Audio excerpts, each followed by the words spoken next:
Hello students, आज बेटा हम देखने वाले हैं आ फोटोग्राफ, जो हमारा पोएट्री का पहला चैप्टर है क्लास 12th का। उसका नाम है आ फोटोग्राफ। उसका हम आज थर्ड स्टेंजा देखने वाले हैं, जो हम फर्स्ट और सेकंड स्टेंजा पहले देख चुके हैं।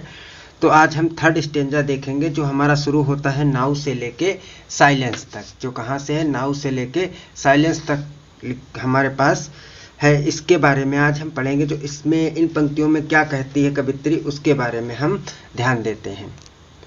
तो बेटा देखते हैं, नाउ से लेके साइलेंस तक। रेफरेंस हमारा क्या होता है? रेफरेंस का मतलब होता है संदर्भ। इसमें हमें लेसन का नाम और जो हमारा पोएट है उसका नाम लिखा जाता है। दीज लाइन्स, जैसे इन पंक्तियों में, have been taken from the poem. ये पंक्तियाँ किससे ली गई हैं?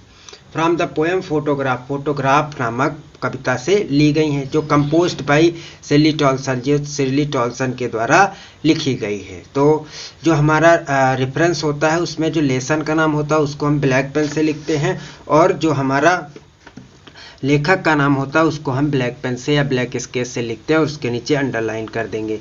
तो इस पे रेफरेंस समझ में आ गया होगा कि इसमें जो पंक्तियाँ दी गई हैं, ये पंक्तियाँ दी गई हैं जो डॉट डॉट करके लिखा है। तो these lines have been taken, ये पंक्तियाँ ली गई हैं from the poem of photograph, जिससे आप फोटोग्राफ से ली गई, जो कंपोज्ड बाय है शेली टॉल्सन के द्वारा। तो अब बेटा कॉन्टेक्स्ट पे आते हैं, इस पे देखते हैं। द पोएटेस एक्सप्रेसेस हर सारो, पोएट जो कवित्री है, एक्सप्रेसेस व्यक्त करती हर सारो, अपने दुख को, इन हर मदर्स एब्सेंस, अपनी माँ की अनुपस्थिति में, इन दीज लाइन, इन पंक्तियों में, and her mother's death silencer, और इन पंक्तियों में वो बताती है कि उसकी माँ की मृत्यु के द्वारा उससे वह बहुत ही शांत हो गई है। मतलब उसके शांत रहने का कारण क्या था? उसकी माँ की मृत्यु।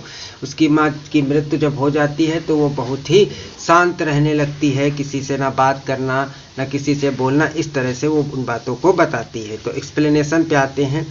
द पोएटेस सेज, कवित्री कहती है, that her mother died 12 year ago, उसकी माँ 12 साल पहले मर गई थी। When she was a big girl, जब वह एक बड़ी लड़की थी। इन द फोटोग्राफ, फोटोग्राफ में, the death of her mother made silencer, उसकी माँ की मृत्यु क्या करती है? उसे शांत कर देती। मतलब वो किसी से बातचीत नहीं करती। उसकी माँ की मृत्यु का कारण ही यही होता है। माँ की मृत्यु के कारण वह एकदम शांत हो जाती है। तो हर मदर्स डेथ अफेक्टेड, जो सबसे ज़्यादा उसके ऊपर प्रभाव किस चीज़ का पड़ता है? उसकी माँ की मृत्यु का ही। द पोएटेस वेरी मच, किसके ऊपर? कवित्री के ऊपर सबसे ज़्यादा प्रभाव किस चीज़ का पड़ता है? उसकी माँ की मृत्यु का। जो कवित्री है उसकी माँ की मृत्यु का उसके ऊपर बहुत ही ज़्यादा प्रभाव पड़ता है, जिसके कारण वह बहुत ही ज़्यादा शांत रहने लगती है। तो इसको एक बार फिर से देख लेते हैं रेफरेंस में। These lines have been taken, ये पंक्तियाँ ली गई हैं फ्रॉम द पोएम, कविता से, आ फोटोग्राफ, फोटोग्राफ नामक कविता से, कंपोज्ड बाय शेली टॉल्सन, जो शेली टॉल्सन के द्वारा लिखी गई है। Context the poetess expresses her sorrow in her mother's absence, the poetess जो कवित्री है, एक्सप्रेसेस बताती है, हर सारो अपने दुख को, इन हर मदर्स एब्सेंस अपनी माँ की मृत्यु के एब्सेंस अनुपस्थिति की। इन दीज लाइन्स, इन पंक्तियों में, and her mother's death silencer, और उसकी माँ की मृत्यु उसे क्या करती है? बहुत ही साइलेंस, मतलब शांत कर देती है। एक्सप्लेनेशन पे आते हैं।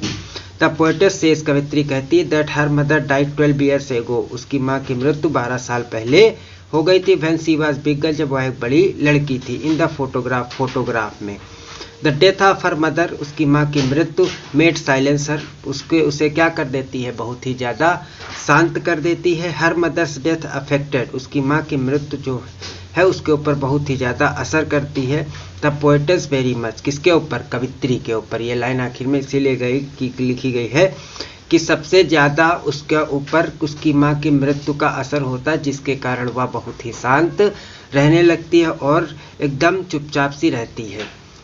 तो आई होप स्टूडेंट्स आप लोगों की समझ में आ गया होगा। मिलते हैं नेक्स्ट वीडियो में। Thanks for watching.